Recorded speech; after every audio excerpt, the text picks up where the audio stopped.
Hey everyone, welcome back to my YouTube channel. My name is Evan, and this is Evan Jake Sports, where I break down my takes on fantasy on a data focused approach.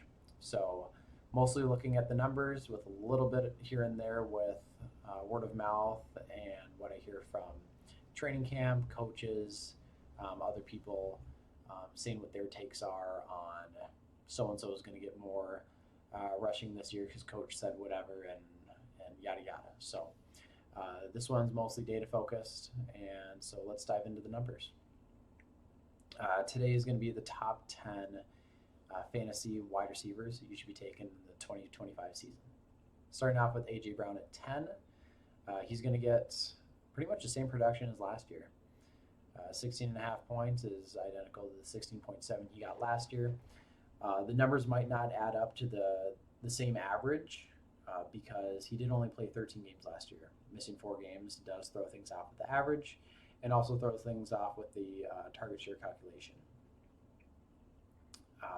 For the sake of adding more boxes to this screen, it is a very similar target share to last year if you move that 27% of the team's total targets up to the 17 games that he would have played had he been fully healthy that year compared to the 13 he did play. So A.J. Brown's going to be just as good as he was last year. If you liked starting him in the games he played last year, you should see the same production this year. So he's going to be our wide receiver 10 for 2025. Moving on to wide receiver 9, Nico Collins of the Texans. He saw the departure of 2 players, Diggs and Tank Dell. Diggs to injury and trade, and Tank Dell to injury. Nonetheless, he had the bringing in of Christian Kirk, who, although you might not see as a target threat, there's also the rookie Higgins, not T. Higgins. I think it's Jaden Higgins. And honestly, a 1-point drop in fantasy point per game projection is not the end of the world for someone as good as Nico Collins, who has the 20% boosted ceiling of 20 points per game, which is wide receiver 1 overall potential. His floor being 13.3 is a very safe high-end, mid-tier wide receiver 2 range. And his stats across the board should be an uptick from last year with the same points per game. And that's mostly due to he missed 5 games last year due to injury. He only played 12. So these numbers should all go up at the same target share. And he should be a more consistent, reliable player this year if he stays healthy. Moving on to what could be a shock to some people, but maybe not to others. Davante Adams played 14 games last year, averaged 17.1 points per game, and that with 32% target share, which is a lot for only playing in 14 games. He had 85 receptions compared to his 97 he's projected for this year. He's going to see an uptick in receiving yards, receiving touchdowns, and a slight decrease in points per game, but at the end of the day, it's the same. He's got that 20-point per game ceiling. We're going to see that from the rest of the wide receivers moving forward. That's just going to keep going up as we get closer to number 1. And the only thing I would point out for Davante and Puka later in the video is there is some injury concern around Matthew Stafford, who is the quarterback for these 2 wide receivers. If he does not have a good outlook on his physical health, that is going to be detrimental to these 2 wide receivers. Moving on to the next wide receiver, we have Brian Thomas Jr. of the Jacksonville Jaguars. They saw the potential in Travis Hunter for this year, who they drafted 2nd overall in the draft for this season. So we could see a little bit of a decrease in target share there We are seeing Travis Hunter play in some more defensive than offensive snaps. Again, that is training camp, and I take everything in training camp with a grain of salt. This is a numbers-based approach to fantasy football. Great ceiling potential, even better floor as we get higher up in players. Again, those are both going to go up. I might stop mentioning those as we go on in the video. The target shares, like I said, are going to drop, but the target should increase. Mac Jones runs the ball more than Trevor Lawrence, so when Trevor Lawrence is now the quarterback, there's going to be more pass attempts, and with more pass attempts at even a lower target share, there's going to be more targets to go around, which means more receptions, receiving yards, and receiving touchdowns. Brian Thomas Jr., I don't expect to run that much this year. I know it shows 6 rush attempts up there. I wouldn't expect any rushing touchdowns from him with those attempts. Moving on to my next wide receiver. No bias here at all. Could be wide receiver 1 overall, and with no bias towards the Minnesota Vikings. I hope he is. 17.7 fantasy points per game is his projection this year, from last year being at 18.6. There's the new rookie quarterback, J.J. McCarthy, and I really hope the J.J. to J.J. connection's there. Love Jefferson. I love what McCarthy is showing in training camp, and all things considered, being the wide receiver 6 going into the 2025 season is not the worst thing in the world for somebody who's going to be having a rookie quarterback. I believe Justin Jefferson is the best receiver in the NFL, but sometimes talent in the NFL does not translate to points in fantasy. So, needless to say, his 29% target share this year is slightly less than his 33% target share last year. I believe with J.J. McCarthy being a younger, newer quarterback, he might be a little flustered in the pocket starting off, make those short, quick passes to Hawkinson, or those dump offs to Aaron Jones, which he excelled at in college. That could drop his target share, but at the end of the day, he's going to be the second most receiving yards this year, just shy of 1,500. I think he can break 1,500, especially if we move up to that ceiling that we have projected for him. And don't see many rush attempts from him, especially because the Vikings just brought on Jordan Mason. And I'm super excited for what he's going to do this year, and hope he can crush his projected points per game and get as close to that ceiling as possible, for no biased reason whatsoever. Moving into our top 5, we have Puka Nacua, the second Ram talked about today. We already talked about Davante Adams and the quarterback situation there. Same thing applies to Puka Nacua because they are on the same team. We're going to see an increase in target share. If we flip back to Davante Adams real quick, you're going to see a 28% target share. You're like, why is Davante Adams getting targeted more than Puka Nacua? Well, there's a 0.3% difference. I think it's just rounding at that point.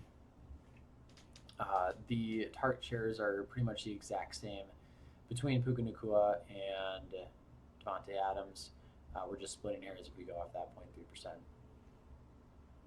And the targets are going to increase this year, along with the receptions and the receiving yards and the touchdowns. And they look like they're going up a lot because, well, he only played 11 games last year. And again, the averages get wonky when someone doesn't play the full season. Puka actually does have some rushing potential this year. With Kyron Williams in the backfield and receiving a lot of workload, it's not uncommon for Puka to sometimes go back there and get some rushing attempts. I mean, I'd maybe take the over if there was a half rushing attempt for Puka this year, but I'd take the under on 1.5. So I think 1 is a very solid rush touchdown number for him. It might bump him below JJ if we take the rushing touchdown off, but I have to go with the numbers, and as much as it pains me not to put JJ in top 5, we have to go with this. So that's Puka at 5 for you. Amon-Ra is going to be our 4th one. So Detroit Lions wide receiver, Amon-Ra. Same points per game as last year, a little bit higher. 30% target share increase. He played all 17 games last year and got 29%. Receiving 30% this year with the departure of the offensive coordinator. Might actually be realistic. The team might rely more on the studs now that the OC is gone. Maybe a few less receiving touchdowns this year. I feel like they're going to spread the ball around a little bit more this year, try to get more guys involved. And receiving yards going to be higher, receptions higher, targets slightly higher too. I think they're going to feed the ball mostly through the big 5 instead of some teams going through 7 players. So I can see this happening. Amon-Ra St. Brown's a great wide receiver and a very good offense who should score a ton of points this year. So I put my faith in him. Moving into the top 3, we have CeeDee Lamb. And I'm sure you guys are able to guess who the next 2 are at this point, but CeeDee Lamb is going to be our 3rd wide receiver this year at just shy of 19 points per game this year. He played 15 games last year, missed 2. He did 17.5 points per game without Dak for a majority of the year last year. And getting 17.5 without what you'll see is top 10 quarterback fantasy-wise in the league coming up, that's insane. So even though they're bringing in George Pickens this year, I can see the 19 points per game happening. 27% target share is very solid because him and Dak go way back with that type of target share. Like you saw 2 years ago when Dak was fully healthy with CeeDee, he was wide receiver 1. And receiving touchdowns should increase now that they're going to be in the red zone more. Receiving yards are going to increase with that increased target share and those 2 additional games played. Second wide receiver on the list, I smile because everybody knows who the number 1 is.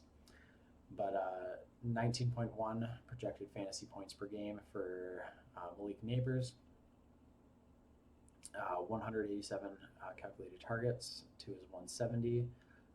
It's slightly more target share. Russell Wilson loves his wide receiver 1s and is going to be a way better quarterback than the 3 that Malik Nabers cycled through last year. So honestly, getting 1 point per game more per game might be a little shy with these projections, but if that's a safe projection, then he's just going to go off this year. So 19.1 points per game, 1 point more per game, higher than last year, and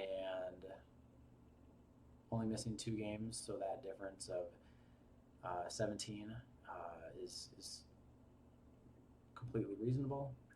And honestly, getting anything more than 150 targets in a season is wide receiver 1 overall potential. So can easily see that out of Malik Nabers this year.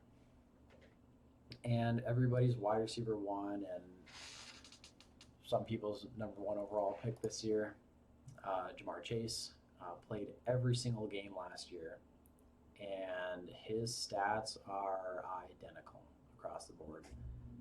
Targets are going to be the same, target share is the same, receptions are the same, rush attempts are even the same, even though he doesn't rush the ball that much. And he's still projected less fantasy points per game than last year. And he's still projected 22 points per game this year. At 100 less receiving yards and 3 less receiving touchdowns, Ja'Marr Chase is ahead of the previous wide receiver by 2 points per game. If he's not your number 1 wide receiver, I don't know what you're doing. He's the most likely to be the number one overall wide receiver, and he's got the best chance to be the number one fantasy player this year. Points per game outside of obviously quarterback. And even then, he could probably be a quarterback because 26.2 for his ceiling at a 20% increase is crazy. So, Bengals didn't really improve the defense, and they're going to have to rely on Joe Burrow throwing for 1 million touchdowns again this year. And if 27.5% of those go through Chase, then it's going to be another big year for him. But those are my top 10 wide receivers, and good luck with fantasy this year.